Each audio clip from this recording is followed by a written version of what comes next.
Hallelujah. Praise the Lord. கர்த்தருடைய பரிசுத்த நாமத்துக்கு ஸ்தோத்திரம். நாளை நம் தேவன் நமக்கு கொடுத்ததுக்காக நான் நன்றி செலுத்துகிறேன். நாம் சேர்ந்து தேவனை ஆராதிக்கலாம், அவருடைய நாமத்தை மகிமைப்படுத்தலாம். Amen. Thank you, Lord Jesus. Lord, we praise you, Father. Holy Spirit, we welcome you amidst us, Lord. Lord, நீங்க எங்க மத்தியில் இறங்கி வாங்கப்பா, எங்க மத்தியில் அசைவாடுங்க பரிசுத்த ஆவியானவரே. ஆண்டவரே, நீர் எங்க மத்தியில் வேணும் அப்பா. ஆண்டவரே, எங்கே 2-3 பேர் ஒரு மனமாய் ஜெபித்தால் துதித்தால் நான் அங்கே இருப்பேன் என்று சொன்னீரேப்பா. எங்க மத்தியில் நீர் வருவீராக, அசைவாடுங்க சுவாமி.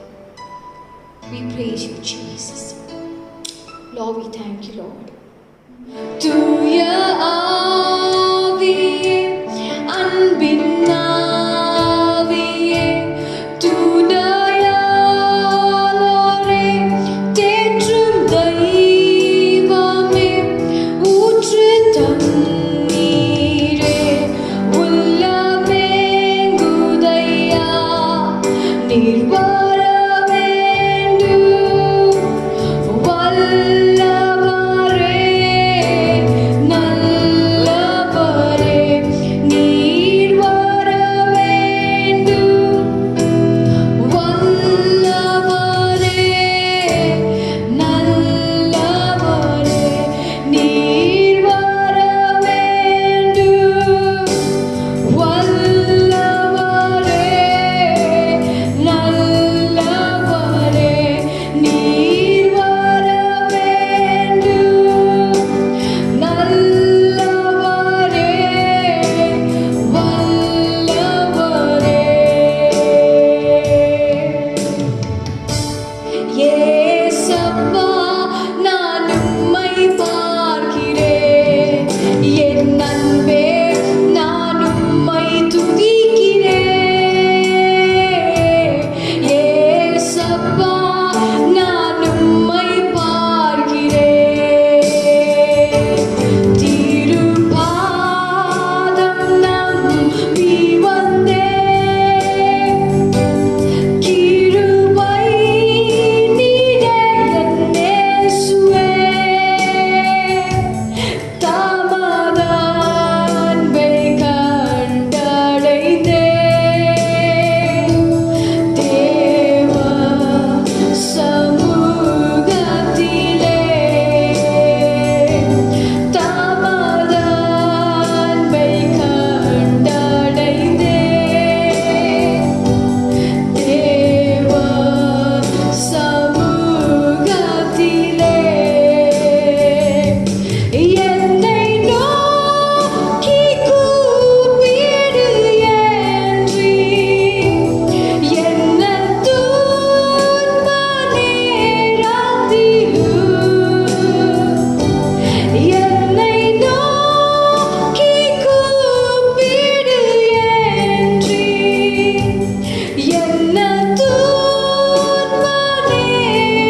ஏசப்பா. எங்களுடைய மேய்ப்பர் நீரப்பா. லார்ட், எங்களை நீர் வழி நடத்துகிற தேவன். லார்ட், நீங்க எங்களை ஆண்டவரே, you lead us, Father. You lead us into green pastures, O Lord. You restore our soul, O Lord, and you guide us. Lord, we thank you for your love and mercy, O Lord. அப்பா, இந்த வேளைக்காக உமக்கு நன்றி செலுத்துகிறோம் சுவாமி. எங்களை நீர் ஆண்டவரே அப்பா, நீங்க பொறுப்பெடுத்து நீங்க வழி நடத்துவீராக. எல்லாத்தையும் ஆண்டவரே உங்க கருத்தில் நாங்கள் ஒப்பு கொடுக்கிறோம். துதியும் கனமும் மகிமையை நாங்கள் உமக்கு ஏறெடுக்கிறோம். இயேசுவின் நாமத்தினால் ஜெபிக்கிறோம் எங்கள் ஜீவனுள்ள நல்ல தகப்பனே, ஆமென். ஹல்லேலூயா. கர்த்தருடைய பரிசுத்த நாமம் மகிமை உண்டாவதாக. அருமையான கிருபையான நல்ல நாளுக்காக இதுக்காக ஸ்தோத்திரிக்கிறோம். இந்த மாதத்தில் நாம், அதாவது இந்த ஜூன் மாதத்தில் நாம் 27ஆம் தேதி கடைசி ஞாயிற்றுக்கிழமை நாம் வந்திருக்கிறோம். ஆண்டவர் இந்த ஜூன் மாதத்தில் செய்த எல்லா நன்மைகளுக்காக நாம் ஆண்டவருக்கு நாம் நன்றி செலுத்துகிறோம். உண்மையாகவே ஆண்டவர் நமக்கு நல்லவராக இருக்கிறார். நம்முடைய பிள்ளைகளுக்கு, நம்ம குடும்பத்துக்கு, எல்லாத்துக்கும் அவர் நல்லவராக இருந்து நம்மை கண்மணியை போல் பாதுகாத்து வழிநடத்தி வந்தவர்களாக இருக்கிறார். அதுதான் ஜெடு பிள்ளைகளும் நாம் இந்த நாட்களில் இன்னும் நாம் அவருக்குள்ளே நாம் வளர வேண்டும். எப்படி நாம் வளர வேண்டும் அப்படி சொல்லும் பொழுது கர்த்தரில் சார்ந்து இருக்க வேண்டும். ஆண்டவர் மேலே நம்பிக்கையாக இருக்கிறோம். ஆண்டவரே, நீர் தான் ஆண்டவரை என் குடும்பத்தை நடத்தி கொண்டிருக்கிறது, நீர் தான் ஆண்டவரை என் பிள்ளைகளை வளர்த்து ஆளாக்கி கொண்டிருக்கிறேன் என்று நாம் அவர் மேலே நம்பிக்கையாக இருக்கும் பொழுது, அவர் மேலே சார்ந்து இருக்கும் பொழுது நிச்சயமாகவே தேவன் நம் குறைகள் என்ன பண்ணுவோம் நிறைவாக்கி நம்மை ஆசீர்வதிக்க அவர் நல்லவராக இருக்கிறார். நம்ம இதில் ஒரு வசனத்தை நாம் வாசிக்கலாம். அதாவது நாம் சங்கீத புஸ்தகத்தில் நாம் 23ஆம் அதிகாரத்தில் 1-2 வசனங்கள் நாம் வாசிக்கிறோம். Book of Psalms 23 verse 1 and 2. கர்த்தர் என் மேய்ப்பராக இருக்கிறார், நான் தாழ்ச்சியடையேன். அவர் என்னை புல்லுள்ள இடங்களில் மேய்த்து அமர்ந்த தண்ணீர் அண்டையில் என்னை கொண்டு போய் விடுகிறார். ஜெடி பிள்ளை நாம் வாசிக்கும்போது, அதாவது இந்த நாட்களில் பரிசுத்த ஆவியானவர் நம்மோடு இடைபெறுகிற வார்த்தை என்ன என்று சொல்லும் பொழுது, கர்த்தர் என்னுடைய மேய்ப்பராக இருக்கிறார். அப்போ தேவன் மேய்ப்பராக இருக்கிறார் சொல்லும் பொழுது எப்படியெல்லாம் நம்மை பாதுகாக்கிறார். ஒரு மேய்ப்பரை பற்றி நாம் சொல்லும் பொழுது, ஆடுகள் பின்னால் தன்னை முழுமையாக ஒப்பு கொடுத்து இரவும் பகலும் அது மேலே கரிசனையாக இருந்து அது ஒன்றும் ஆகக்கூடாது என்று சொல்லி அதை வெளியே கொண்டு போகிறது, வர்றது, அதை பராமரிக்கிறது, அதுக்கு கொடுக்கறது, ஆகாரத்தை கொடுக்கறது, நிறைய காரியங்கள் அந்த மேய்ப்பினுடைய காரியங்கள். அப்போது நம்முடைய வாழ்க்கையில் இயேசு கூட இங்கே சொல்லுங்க, நானே நல்ல மேய்ப்பன் என்றார். அப்போ இந்த இடத்துல வாசிக்கப்படும் பொழுது சொல்லப்பட்ட காரியம், அதாவது கர்த்தரின் மேய்ப்பராக இருக்கிறார், நான் தாழ்ச்சியடையேன். அவர் என்னை புல்லுள்ள இடங்களிலே மேய்த்து அமர்ந்த தண்ணீரண்டைகளிலே கொண்டு போய் விடுகிறார். அப்போ திருப்பி இந்த சங்கீத புஸ்தகத்தில் இருக்கிறதுலேயே சங்கீத புஸ்தகத்தில் ரொம்ப முக்கியமான ரொம்ப ரொம்ப ஒரு நல்ல இது காரியம் சொல்லப்படுறாங்க. சங்கீதம் 23, சாம்ஸ் 91, அப்புறம் அதே சங்கீத புஸ்தகத்தில் சாம்ஸில் 128. இது மூணும் ரொம்ப இம்பார்ட்டண்ட்டு நாம் சொல்ல முடியும். ரொம்ப ரொம்ப எல்லாருக்கும் ரொம்ப தெரிஞ்ச ஒரு வசனங்களாக இருக்குது. அப்போ இந்த இடத்துல அதாவது இந்த சங்கீத புஸ்தகத்தில் 3ஆக பிரிக்கலாம். எப்படி சொல்லும் பொழுதும், அதாவது முதல் வந்துட்டு சந்தோஷமான வாழ்க்கையின் ரகசியத்தை நாம் சொல்லலாம். அதாவது இங்கே 1, 2, 3 வசனம் வாசிப்பது, கர்த்தர் என் மேய்ப்பராக இருக்கிறார், நான் தாழ்ச்சியடையேன். அப்போது ஆண்டவர் நமக்கு ஒரு மேய்ப்பராக இருந்து நம்மை பாதுகாக்கிறோம், நம் குறையில்லாதபடிக்கு நம்மை நடத்துகிறார். அப்போ குடும்பத்தில் ஆனாலும் சரி, நம்முடைய அதாவது நம்முடைய வாழ்க்கையிலே சரி, சகல காலம் சரி, நமக்கு அவர் மேய்ப்பராக இருந்து பாதுகாத்து வழி எடுத்துக்கிறவராக இங்கே சொல்லப்பட்டிருக்கார். அப்போ 2வது வசனம், அவர் என்னை புல்லுள்ள இடங்களில் மேய்த்து அமர்ந்த தண்ணீர் அண்டையிலே என்ன பண்ணுறாங்க, என்னை கொண்டு போய் விடுகிறார். அப்போது புல்லுள்ள இடங்கள்ல செழிப்பான காரியம், நமக்கு தேவையான சந்திக்கத்தக்கதாக அப்படி ஒரு செழிப்பான ஒரு நம்ம ஃபேமிலியில் சமாதான சந்தோஷத்தை கொடுக்குற ஒரு காரியமாக இருக்கும். அப்போ இந்த இடத்துல அமர்ந்த தண்ணீர் அப்படின்னு சொல்லும் பொழுதும், தண்ணீர் வந்து ஒரு கிறிஸ்டல் வாட்டராக இருக்கும், அவ்வளோ க்ளீனாக இருக்கும். அப்போ அந்த இடத்துல கலங்கி போன தண்ணியோ அப்படி ஒரு அது மாதிரி குழப்பம், வீட்டில் பிரச்சனை அப்படி இல்லாதபடிக்கு ஆண்டவர் நம்ம எப்படி நடத்துக்கிறாரு, அமர்ந்த தண்ணீர். அப்போ அவர் எப்படி இப்படி இவ்வளோ குடும்பத்தை எப்படி நடக்குது அப்படின்னாக்கா, நாம் அவரை சார்ந்து இருக்கும் பொழுது, ஆண்டவருக்கு நாம் ஒப்பு கொடுக்கும் பொழுது, ஆண்டவரே நீர் தான் ஆண்டவரே கர்த்தாவே என் குடும்பத்துக்கு தலைவராக இருக்கிறேன், மெய்ப்பராக இருக்கிற ஆண்டவரே சொல்லி நாம் அவர் மேலே சார்ந்திருக்கும் பொழுதுதான் அவர் நம்மை நடத்துகிறவராக. இல்லை எனக்கு தெரியும், நான் குடும்பத்தை நடத்துகிறேன், இல்லை எனக்கு தெரியும் இப்படி நான் செய்ய போகிறேன், அப்படி போட்டேன், அப்படி நம்ம வந்துட்டு நம்ம ஞானம் நம்ம புத்தியில் நமக்கு ஒரு ஐடியா நம்ம போவோமானால் அதில் நமக்கு வெற்றி கிடைக்காது, ஆவியாவது. ஏன்னாக்க அவருக்கு நாம் அறிவிக்க வேண்டும். அவர் சர்வ வல்லமையுள்ள தேவன் காரியங்களை வாக்கியம் பண்ணுகிறவராக இருக்கிறார். அப்போ அவருக்கு நாம் சொல்லும் பொழுது, ஆண்டவரே என்னுடைய பிளான் இப்படி இருக்குது, ஆண்டவரே என்னுடைய யோசனை இப்படி இருக்குது, ஆகிலும் ஆண்டவரே என் சித்தத்தின்படி இல்லைப்பா உங்களுடைய சித்தத்தின்படி ஆகி கிடுவது என்று சொல்லி நாம் ஜெபத்தோடு செயல்படும் பொழுது அவர் பார்த்து நம் இருதயத்தின் வாஞ்சிகளை நிறைவேற்றுகிற தேவனாக இருக்கிறார். 3வது வசனத்தை வாசிக்கிறோம். அவர் என் ஆத்மாவை தேற்றி, இங்கே அதாவது அவர் என் ஆத்மாவை தேற்றி தம்முடைய நாமத்தை நிமித்தம் என்னை நீதியின் பாதைகளை நடத்துகிறார். சரீரத்தை மாத்திரம் ஆத்மாவை தேற்றி நம்ம என்ன பண்ணுறோம்? நீதியின் பாதையில, அதாவது நல்ல வழியில, ஆண்டவர் பிரியமான வழியில, ஆண்டவருக்கு செல்ல பிள்ளையாக, அவர் திட்டத்தை செய்கிற பிள்ளையாக, அவர் பிரியமான பிள்ளைகளாக நம்மை நடத்துகிறார். அதுதான் இங்கே சொல்லப்படுவாங்க சந்தோஷமான வாழ்க்கையின் ரகசியமாக இருக்குது. 2வது காரியம், அதில் சந்தோஷமான மரணத்தின் ரகசியம் சொல்ல முடியும். அப்போ எப்படி நகை கீழே வாசிக்கும் 4th verse 4-5 வாசிக்கும் பொழுது, நான் மரண இருளில் பள்ளத்தாக்கில் நடந்தாலும் பொல்லாப்புக்கு நான் பயப்படேன். வேத சொல்லுங்க பயப்படேன், தேவன் என்னோடு கூட இருக்கிறது, உமது கோலும் தனி என்ன பண்ணி தேற்று. அப்போ மரண இருள் பள்ளத்தாக்கு, மரணம் வரும் பொழுது, அதாவது நம்ம அது மாதிரி ஒரு காரியம், மரணை பற்றி யோசனை வந்துச்சு, இல்லை வயசாகிட்டு பிறகு அந்த மாதிரி ஒரு யோசனை வந்துச்சு, அப்படி ஏதாவது ஒரு காரியத்தாலும் சரி, இயேசுப்பா பிள்ளைகளாக இருக்கிறபடினால் நமக்கு ஒரு ரகசியம் நமக்கு வைக்கப்பட்டு, நமக்கு கர்த்தருடைய பிள்ளைகளுக்கு மாத்திரம். காரணம் என்னன்னாக்கா, நம்ம நல்லா தெரியும், இப்போ கூட நம்ம செத்தா எங்கே போவோம்? பரலோகத்துக்கு போய் இயேசுப்பாட்டு போவோம். ஏன் அப்படின்னாக்கா, இயேசுப்பா எனக்காக நம்மளுக்கு ஜீவனை கொடுத்து நம்மை ஆசீர்வதித்து நமக்கு உன்னதமான ராஜ்யத்தை நமக்கு ஏற்பாடு பண்ணிக்கிறபடினால நமக்கு அது ஒரு பெரிய ஒரு சந்தோஷம்.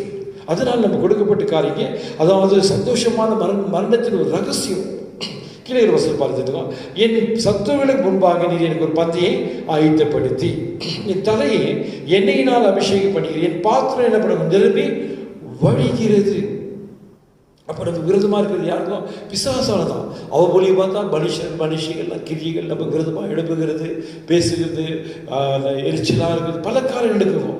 ஆனாலும் சரி, இங்கே ஆர்டர் பண்ணுறோம், அங்கே நம்மை உயர்த்துகிறான். நம்ம இங்கே வேத சொல்லப்படும், ரொம்ப அழகாக சொல்லப்படுவோம், என் சத்துரு முன்பாக நீர் எனக்கு ஒரு பந்தி என்ன பண்ணுவோம் ஆயத்தப்படுத்தி என்ன பண்ணி தலையினை நான் அபிஷேகம் பண்ணிடுவோம். அப்போது நம்ம வெட்கப்படாதபடிக்கு நம்ம சொந்த பந்தங்கள் முன்பாக, உலக ஜனங்கள் முன்பாக ஆண்டவர் என்ன பண்ணுறோம்? உயர்த்துகிறவராக இருக்கிறார். காரணம் எனக்கு அவர் நம்முடைய நல்ல மெய்ப்பனாக இருக்கிறார். நாம் அவரில் சார்ந்திருக்கும் பொழுது, அவருடைய பாத்தில் அமர்ந்திருக்கும் பொழுது, ஆண்டவரே என்னை நீர் வழியில் நடத்துகிறேன், என் குடும்பத்தை வழி எடுத்துக்கிறப்பா, என்னுடைய பிஸ்னஸ் அனுப்பிறப்பா, என்னுடைய வேலையில் அனுப்புகிறேன், என் கொடுக்கப்பட்ட ரெஸ்பான்சிபிலிட்டியில் அனுப்புகிறப்பா கர்த்தாவே, நான் அனுப்புகிறப்பா கர்த்தாவே, என்னை தரைமட்டமாக தாழ்த்துகிறேன். ஒவ்வொரு நாளில் நம்ம கொடுக்கப்பட்டுக்கிற 24 ஹவர்ஸில் கூட செடிப்பிடுகிற இந்த 24 மணி நேரமும் தேவன் நம்ம கிருபையாக கொடுத்துக்கிறார். அந்த நேரத்தை நாம் வீணாக்க கூடாது. அந்த நேரத்தை என்ன பண்ணணுமோ வீணாக்க கூடாது. ஏன்னாக்கா அவர் கொடுத்துக்கிற நேரத்தில் நம்ம வேலை செய்யலாம், நம்ம குடும்ப காரியம் செய்யலாம், போகிறது வர செய்யலாம், எல்லாம் செய்யலாம். ஆனாலும் கொஞ்சம் நேரத்தில் சென்டர் கிடைக்கிற நேரத்தை நம்ம என்ன பண்ணுவோம்? பயன்படுத்தி அதை யூஸ் பண்ணிக்கின்னு பாட்டுகளை கேட்குறதும், தேவனை பாடி மகிமைப்படுத்துகிறதும், வேதத்தை வாசித்து தியானம் பண்ணும் பொழுது தான் செடிப்பிடுகிற அவர் நம்மோடு கூட இருக்கிற அந்த பிரசனத்தை நம்மால் உணர முடியும்.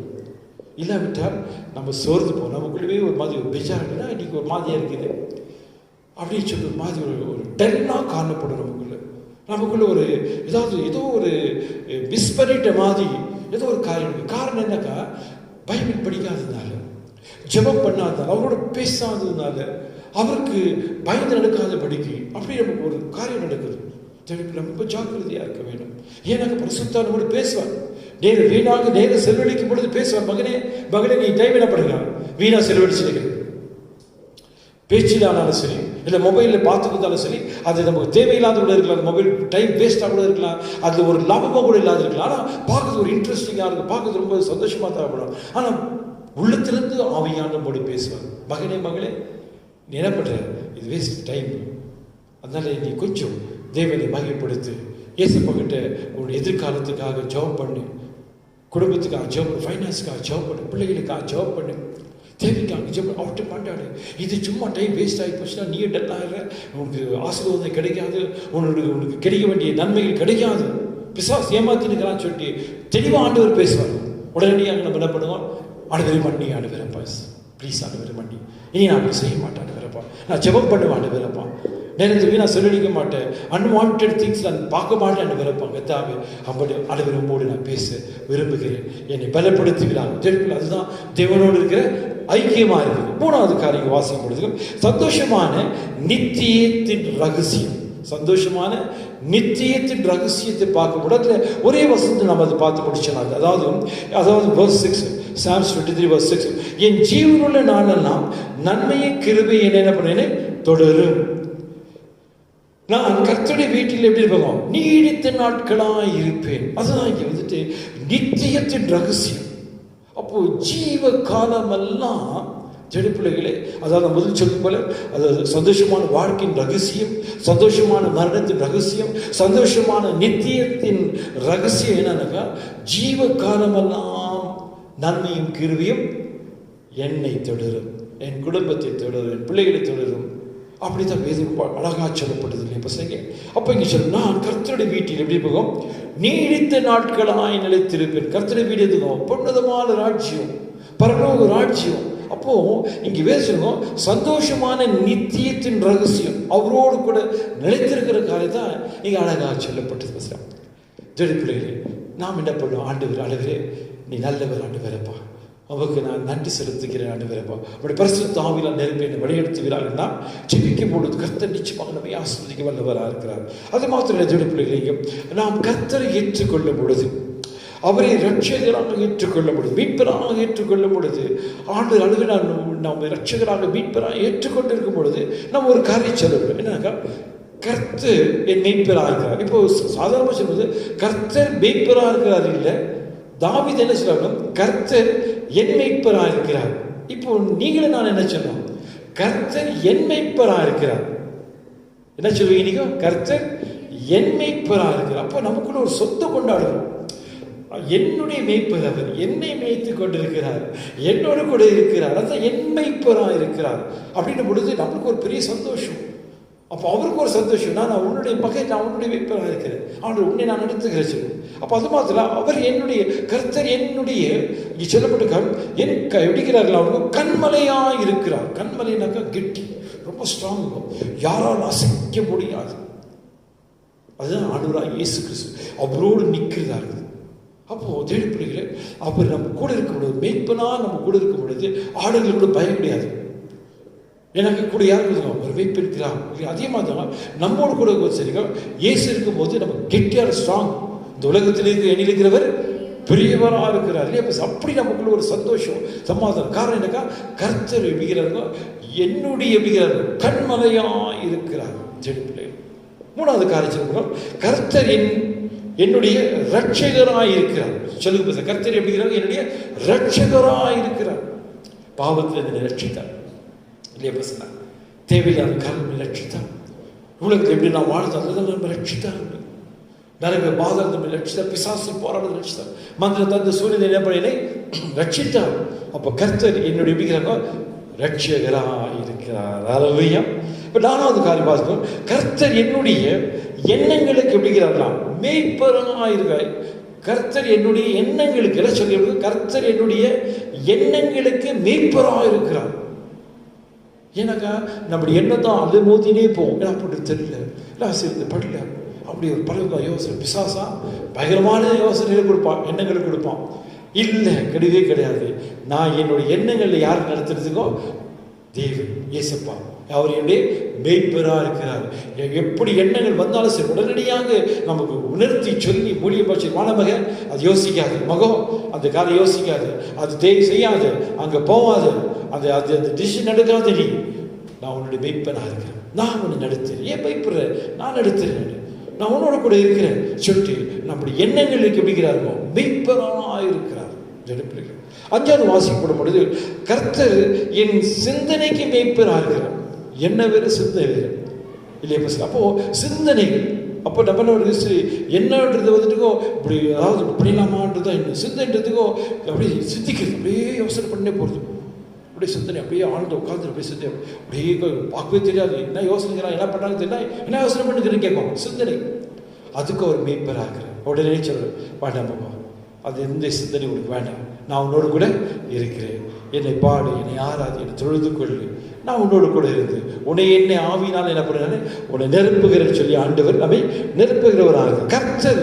அதாவது ஆறாவது, என் கர்த்தர் என்னுடைய வாழ்க்கைக்கு எப்படிங்கிறாரோ மேய்ப்பராக இருக்கிறார். அல்லேலூயா.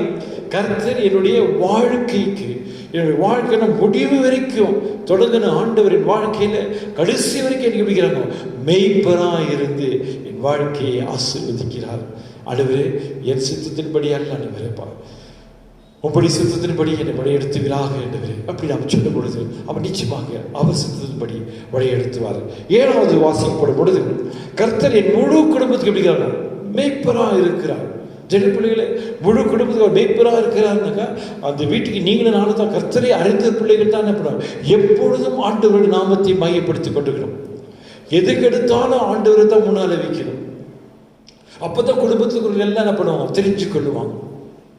சரி, ஏதாவது கேட்டால் கூட சரி ஜெபம் பண்ணின்றாங்க, கேட்டால் கூட சரியா சப்போர்ட்டை கேள்வி கொடுப்பாங்களே. அப்போ என்ன கர்த்தர் எல்லாத்தையும் குடும்பத்தையே அவர் என்ன பண்ணுவாங்க மேய்ப்பராக இருக்கும் பொழுது அந்த குடும்பத்தில் சமாதானம் உண்டாகும், அந்த குடும்பம் தேவ சித்தங்கள் உண்டாகும், அந்த குடும்பத்தில் தேவனுடைய வழிநடத்தல் உண்டாகும், அந்த குடும்பம் தேவனுடைய ஆசீர்வாதம் உண்டாகும். ஆண்டவரே, என் குடும்பத்துக்கு ஆண்டவரை ஆசீர்வதித்தார், நீ மெய்ப்பராக இருக்கும்படியாக, என் வாழ்க்கைக்கு நீ மெய்ப்பராக இருக்கும்படியாக ஆண்டவரை கர்த்தாவே சிவப்பா உங்களுக்கு நான் நன்றி செலுத்துகிறேன். ஆண்டவரை கர்த்தாவே ஜெய பிள்ளைகளே, அவர் இரக்கமுள்ள தேவன்.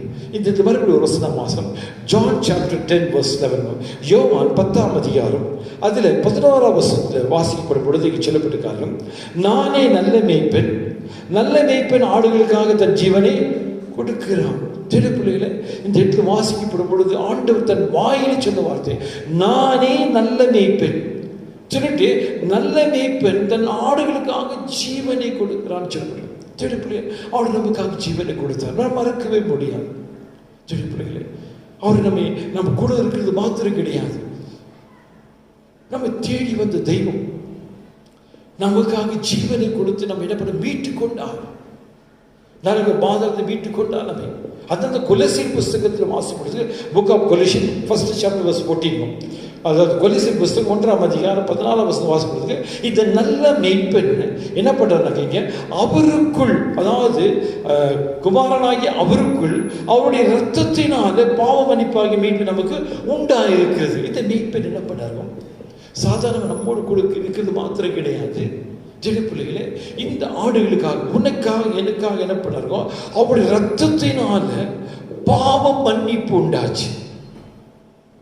பாவத்துக்கு மன்னிப்பு உண்டாகி மீட்பு உண்டாகி நம்ம கொடுத்தார், நம்ம மீட்டு கொண்டார். பாவிகளாக இருந்து நாம் பாவத்தில் வாழ்ந்து கொண்டு இருந்தோம். அப்கோர்ஸ் அந்த நாட்களில் தெரியாத இருந்திருக்கலாம் நினைக்கிறேன், ஆனாலும் பாவம் தானே. ஜெய பிள்ளைகளே, அதுக்காக என்ன பண்ணார், இயேசு சிலுவையில் உனக்காக எனக்காக பல பாடுபட்டார். பாடுபட்டுட்டு அவர் ரத்தத்தினால நம் பாவங்கள் எல்லாம் கழுவி நாம் என்ன பண்ணுறோம் மீட்டு கொண்டார். மகனே, இனி நீ உலகத்துக்குரிய மகன் அல்ல, மகள் அல்ல. நீ பிசாசு உன்னை மேற்கொள்ள முடியாது, உலகம் உன்னை மேற்கொள்ள முடியாது, நான் உன்னோடு கூட இருக்கிறேன், உன்னோடு கூட இருக்குன்னு சொல்லி ஆண்டு என்ன பண்ணுறதுக்கும் நமக்கு ஒரு மீட்பு கொடுத்தார், ரட்சிப்பு நமக்கு கொடுத்திருக்கிறார். ஜெனப்பிள்ளைகள், அதனால ஜெனப்பிள்ளைகள் ரெவலேஷன் புஸ்தகத்தில் கூட ஒரு வசனம் இங்கே, அதாவது ரெவலேஷன் 1st chapter verse 5, அதாவது வெளிப்படுத்துதல் 1ஆம் அதிகாரம் அதில் 5ஆம் வசனம் வாசிப்படுது. இச்செலவுக்கும், அதாவது நல்ல மேய்ப்பனாகி இருக்கிறவர், இவர் மேய்ப்பர் என்னன்றாருக்கும் உண்மை உள்ள சாட்சி. இவர் வெளிப்பட்ட நல்ல மேய்ப்பனும் உண்மை உள்ள சாட்சியும் மரித்தோடு இருந்து முதல் பிறந்தவரும். அதாவது இவர் என்ன பண்ணுறோம், மரித்தோர், அதாவது ஃபஸ்ட்டு இவர் தான் உயிர்த்தெழுந்தார். இங்கே சொல்லப்படுவோம் உயிர்த்தெழுந்தவரும் பூமியின் ராஜாக்களுக்கு அதிபதியுமாகிய இயேசு கிறிஸ்துவினாலும் உங்களுக்கு என்ன கிடைக்கும், கிருபையும் சமாதானம் உண்டாவதாக. பாருங்க, மேய்ப்பரா இருக்கிறவர் ஆண்டவர். வெறும் நமக்கு மேய்ப்பரா மாத்திரம் கிடையாது, நல்ல மேய்ப்பரா மாத்திரம் கிடையாது. இங்க என்னன்றாங்க, இங்கே அவர் என்ன பண்ண உண்மை உள்ள சாட்சி. அவர் உண்மை உள்ளவராக இருக்கிறார். மரித்தோர் முதல் எழுந்தவர், உனக்காக எனக்காக தான் மரித்து அவர் எழுந்தவர். மூணாவது காரியம் என்ன, கிருபையும் சமாதானத்தை நமக்கு உண்டாவதாக. கிருபைன்றது இருக்கும், நம்ம மேலே இருக்கும், நம்ம பிள்ளைகள் மேலே இருக்கும், நம்ம குடும்பத்து மேலே இருக்கும். நம்ம எவ்வளோ தவறு செய்கிறோம், எவ்வளோ மிஸ்டேக் பண்ணிடுறோம், எவ்வளோ நேரத்தில் நம்ம இயேசுவை நம்ம அவ்வளோ இதுக்கு இடம் கொடுக்கறது இல்லை, அவருக்கு கொடுக்க வேண்டிய முதல்ல கொடுக்கறது இல்லை, வேதத்தை வாசிக்கிறது தியானிக்கிறது இல்லை, ஜாப் பண்ணி ஆடு சம்பத்தில் உட்காந்து நேரத்தை செலவழிக்கிறது இல்லை. சில சமயத்தில் சில காரியங்களை நம்ம தவறு பண்ணிடுறோம். இருந்தாலும் சரி, ஆண்டு பண்ணுங்க, பரவாயில்ல, என் பிள்ளையாச்சு, என் மகனாச்சு, என் மகனாச்சு சொல்லிட்டு என்ன பண்ணுவோம், நம்ம மேலே கிருபை உள்ளவராக இருக்கிறார்.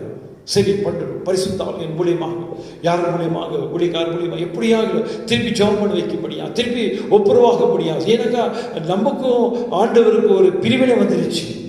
அதாவது நம்ம ஜபம் பண்ணல, ஒரு நாள் 2 நாள் 3 நாள் பண்ணல அப்படின்னு பிறகு பிசாசு சென்டரில் வந்துடும், குடும்பத்தையும் நாசப்படிடுவான், சமாதானத்தை எடுத்து போடுவோம், பிரச்சனை கொண்டு வந்துடுவான். அதை திடப்படுகிறேன் இயேசு நம்ம கொடுக்குறார். அப்போ அவர் என்ன பண்ணுறார், நல்ல மீட்பை நம்ம கிருபை கொடுக்கிறார், சமாதானம் கொடுக்கிறார்.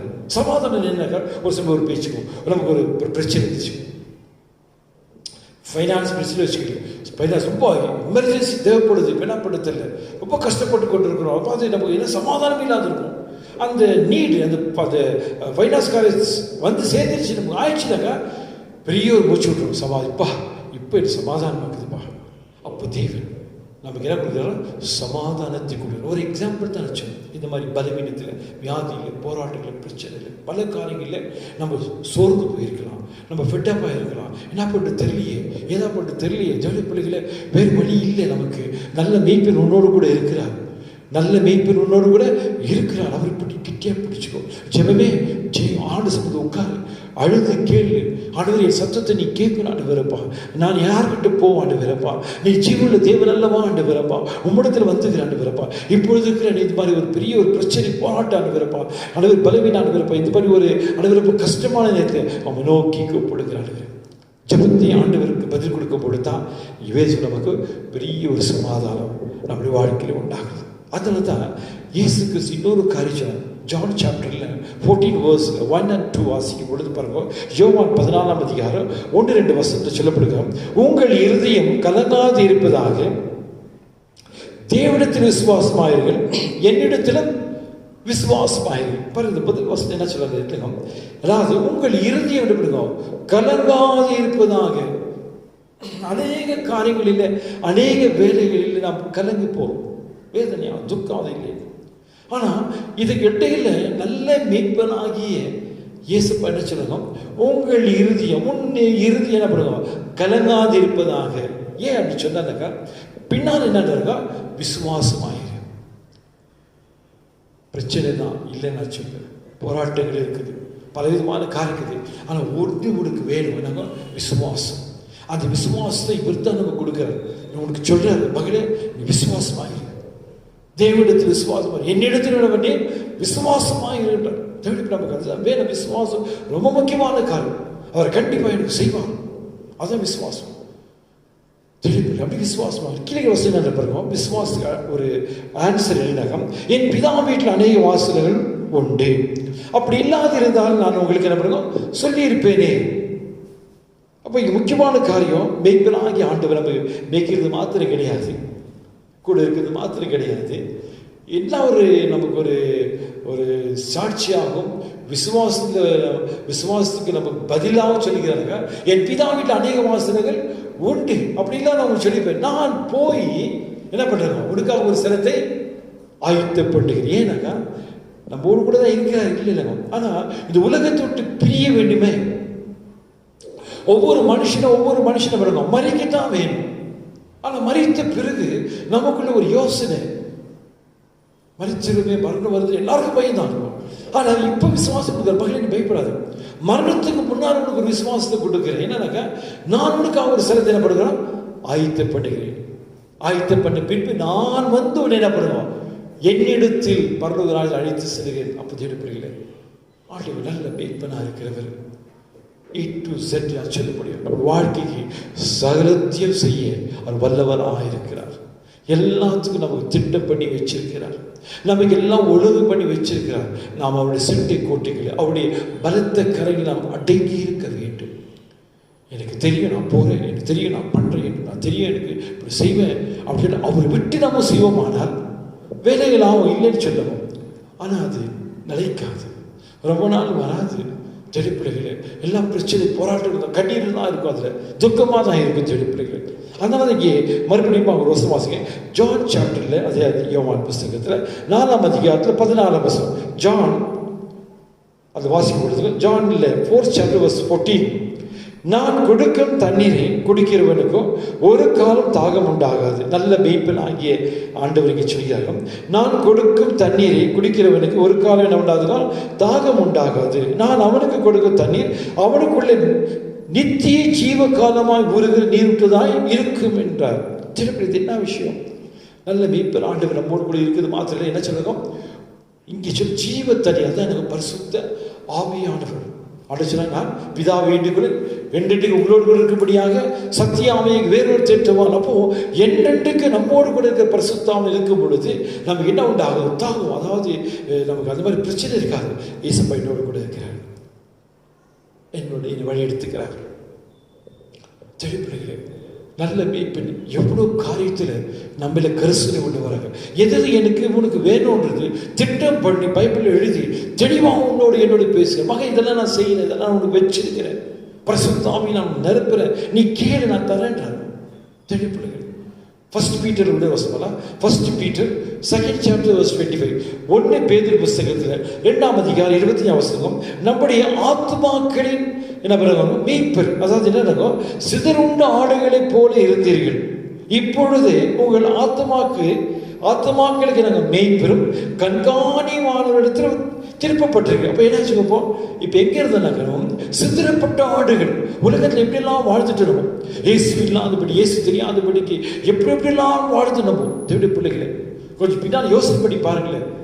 தேவனற்றவர்களாக இருந்து நாம் நிறைய காரியங்கள் எபேசியர் புஸ்தகம் 2ஆம் அதிகாரத்தில் நிறைய காரியம் சொல்லப்படணும்.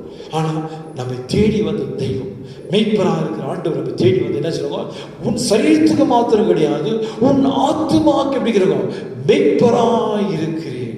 நம்ம சரீரத்தில் ஒரு பக்கம் பாதுகாத்துன்னு வருகிறார். ஆத்மா நரகத்துக்கு போகக்கூடாது, பாதாளத்துக்கு போகக்கூடாது, இந்த சரீரத்தில் நம்ம பாவம் செய்யக்கூடாது, இந்த சரீரத்தை தேவன் விரோதமான காரியம் செய்து தேவன் விட்டு போய் நரகத்துக்கு பாதாளத்துக்கு பிசாசு அடிமையாகக்கூடாது சொல்லி என்ன பண்ணுவோம், நம் சரீரத்தை பாதுகாத்து மெய்ப்பராக இருக்கிறது மாத்திரம் இல்லை, ஆத்மாவுக்கும் நம்ம எப்படிங்கிறார் மெய்ப்பராக இருந்து நம்ம பாதுகாக்கிறவராக இருக்கிறார். தேடிப்படு கண்காணி, அதான் சொல்லுவோம் கண்காணிமான இடத்தில் பிறகும் திருப்பப்படும். அப்போ நம்மள கண்ணோக்கமாக இருந்து நம்மை வழியெடுத்து வருகிறார். அப்போ என்ன பண்ணுவோம், தினந்தோறும் நம்ம ஜெபம் பண்ணும் பொழுது, தினந்தோறும் சம்பந்தம் அமர்க்கும் பொழுது, அழுவரே என்னை ஆசீர்வதிப்பீராக, என் மேலே இரக்கமாயிரும், நிச்சயமாக நம்மை ஆசீர்வதிக்கவே வல்லவராக. அது மறுபடியும் அதே இதில் 1 Peter 5th chapter verse 4, அதாவது 1 பேதுரு புஸ்தகம் 5ஆம் அதிகாரம் 4ஆம் வசனம், பிரதான மேய்ப்பர் வெளிப்படும் போது மகிமை உள்ள வாழாத கீழத்தை பெறுவீர்கள். இப்போ யாரும் பெறுவோம், இவர் பெரிய அதாச்சும் பிரதான மேய்ப்பர். இவ்வளோ நாள் நம்ம மேய்ப்பராக நம்ம பார்த்து நம்ம வாழ்க்கையில எல்லாம் இருக்கிறாருமா. இப்போ இந்த இயேசு கிறிஸ்து மரித்து உயிர்த்தெழுந்து 3ஆம் நாள் என்ன உயிர்த்தெழுந்தார், பரலோகத்தில் பிதாவில் இருக்கிறார், நம்மோடு கூட இருக்கிறார் பூமியிலே. ஆனால் இவர் மறுபடியும் பூமி வரப்போறார். எப்படி வரப்போறாருனாக்கா, பிரதான மேய்ப்பர் வெளிப்படும் போது மகிமை உள்ள வாழாத கீழத்தை பெறுவீர்கள். அப்போ என்ன பண்ணுவோம், இப்போ நம்ம விசுவாசத்தில் இயேசு நடத்துகிறார், என் குடும்பத்தை நடத்துகிறார், பிள்ளையை நடத்துகிறார், ஜெபத்தோடு விசுவாசம் போய்கொண்டே இருக்கும். ஒரு நாள் வரும், இவர் இந்த மேய்ப்பர் பிரதான மேய்ப்பராக வெளிப்படும் பொழுது உன்னை என்னையை பார்த்து பிதாவினால் ஆசீர்வதிக்கப்பட்டவர்கள் வாங்க என்று கூப்பிட்டுட்டு நமக்கு என்ன பண்ணலாம், அந்த இடத்துல வாழாத ஒரு கிரீடம், அழியாத ஒரு கிரீடம், நமக்கு கிரீடத்தை போடுவார். ஜெடுப்பில் அது எப்படி தெரியாது, ஆனால் வாழாதது சொல்லப்படுது, நாங்கள் அது எவர்லாஸ்டிங் தான் சொல்ல முடியும். அப்படிப்பட்ட ஒரு கிரீடத்தை நமக்கு போட்டு நம்மை பெருமைப்படுத்தி நம்மோடு கூட கண்டிப்பாக எல்லாருக்கும் நம்மை பற்றி அறிமுகப்படுத்துறது எவ்வளோ நல்லா இருக்கும். ஜெடுப்பில் இந்த மெய்ப்பெரு என்ன மெய்ப்பெரு இருக்கும், பிரதான மெய்ப்பெரு தேவைப்படுகிறேன். நல்லவர் ஆண்டவர். லாஸ்ட்ல ஒரே வசனம் வாசிச்சோம், ரெவல்யூஷன் புஸ்தகத்தில் நாம் வாசிப்படுது 7:17 வாசிக்கலாம். அதாவது ரெவல்யூஷன் 7ஆம் அதிகாரத்தில் 17ஆம் வசனம், சிங்காசனத்தின் மத்தியில் இருக்கிற ஆட்டுக்குட்டியானவரே. ஜெடிப்பிள்ளைகளே, எவ்வளோ அருமையான காரியம். இந்த இடத்துல நம்மோடு கூட இருக்கிற மெய்ப்பரா நம்மோடு கூட இருந்து சகல காலத்து குடும்பத்தை நடத்துகிறார். கடைசியில் என்ன பண்ணாருக்கோ, நமக்கு ஒரு சிலத்தை ஆயத்த பண்ணுகிறார்.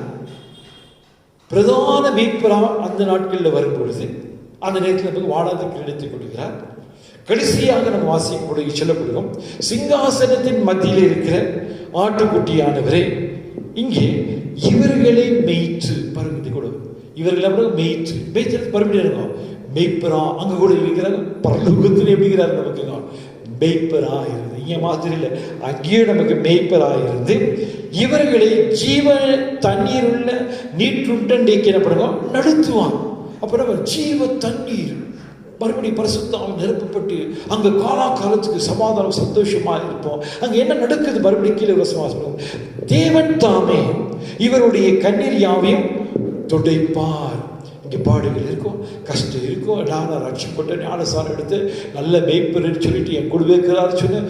ஆனாலும் கஷ்டமா இருக்குது, ஆனாலும் பலவீனமாகுது, ஆனாலும் நோவு இருக்குது, ஆனாலும் இந்த பிரச்சனை அதாவது ஃபைனான்ஸ் பிரச்சனை பல காரியங்கள் இருக்குது. ஆனால் தேடிப்படுகிறேன் கண்ணீர் தான் இருக்கும். நம்ம இல்லை சொல்லணும். நான் உங்களுக்கு உலகத்தில் என்ன உபத்திரம் உண்டு, ஜனங்கள உலகத்தை நான் ஜெயித்தேன். அவர் கூட இருந்து கொஞ்சம் கொஞ்சமாக நம்ம விளம்பர பலப்படுத்தி நம்ம உருவாக்கி போல்டு பண்ணி நம்ம கொண்டு வருகிறார். பயப்படாது. தேவனின் தாமின் கனியாவையும் துடைக்கிறவராக தேவன் இவ்வளோ ஒரு அருமையான நம்முடைய தேவன் தான் நம்முடைய தேவனாக இருக்கிறார். அவருக்கு பற்றி அழுகிறேன், என் ஆத்மா சிறமைக்கு ஒப்புக் கொடுக்கிறப்பா, என்னை பாதுகாத்துக் கொள்கிறார். நிச்சயமா தேவனை பாதுகாத்து வழிநடத்துகிற வல்லவராக இருக்கிறார். ஒரு விஷயம் அங்கன்களை இப்படி நான் வச்சுக்கணும். எங்கள் அன்பின் பல்லவர் நல்ல பிதான் இந்த அருமையான கிருபையாக நாளுக்கான எனக்கு அசுத்திரமானவா அளவரை நீங்கள் நல்ல மெய்ப்பனாக இருந்து அப்போ எங்களோடு கூட இருக்கிறதுக்காக நன்றி. இப்பொழுது வார்த்தையை கேட்டுக்கிற ஒவ்வொருத்தரும் வாழ்க்கையில் நீ நல்ல மெய்ப்பனாக இருந்து ஒவ்வொருத்தருடைய தேவைகளை சந்தித்து அளவரை கண்காணியும் அவரிடத்தை திரும்பப்படி சொல்லும் போல கண்ணோக்கி இருக்கிறவர், பாதுகாக்கிறவர், விசாரிக்கிறவராயிருந்து ஒவ்வொருத்தையும் பாதுகாத்து வழிநடத்துவீராக அனுப்புற, ஒவ்வொருத்தருக்கும் பலப்படுத்துவீராக, ஒவ்வொருத்தருக்கும் அனுப்புறப்பா நீங்க அனுப்புறப்பா மெய்ப்பராக இருந்து பிரதான மெய்ப்பராக இருந்து அனுப்புறப்ப கத்தாவிப்பா. அது மாத்திரம் இல்லாதபடிக்கு அனுப்புறப்ப கத்தாவிப்பா. இங்கே அனுப்புறப்ப சிங்காசனத்தில் அனுப்புறப்ப கத்தா வீட்டிலிருந்து கத்தாவிப்பா அனுப்புறப்ப எங்களை வைத்து கொடுக்கிறவரப்போ நாங்கள் நன்றி செலுத்துகிறோம். இப்பொழுது எங்கள் தனிமட்டமாக தாழ்த்துக்கிறோம். உடைய கருத்தில் அர்ப்பணிக்கிறோம். அனுவிரப்பா அனுவிரைகளை அனுவிரப்பகத்தை கரம் பிடித்து ஒவ்வொரு நாளும் ஜீவ பாதம் எடுத்து ஆசீர்வதி வழிநடத்து பலப்படுத்த இறக்கச்சு இயேசு கிறிஸ்து நாமத்தில் ஜெபிக்கிறேன் பிதாவே, ஆமென். என் ஆத்மாவே கர்த்தரை ஸ்தோத்திரி, என் முழுமே அவருடைய பரிசுத்த நாமத்தை ஸ்தோத்திரி. என் ஆத்மாவே கர்த்தரை ஸ்தோத்திரி. கர்த்தர் செய்த சகல உபகாரங்களையும் மறவாது. ஆமென். நம்முடைய கர்த்தராகிய இயேசு கிருபை பிதாவின் அன்பும் பரிசுத்தாவியான அன்னைக்கும் அன்பும் சமாதானிக்கிறவனும் யாவருடைய கர்த்தர் வரைக்கும் மட்டும் இருப்பதாக. ஆமென். அல்லேலூயா, அல்லேலூயா, அல்லேலூயா. Praise the Lord.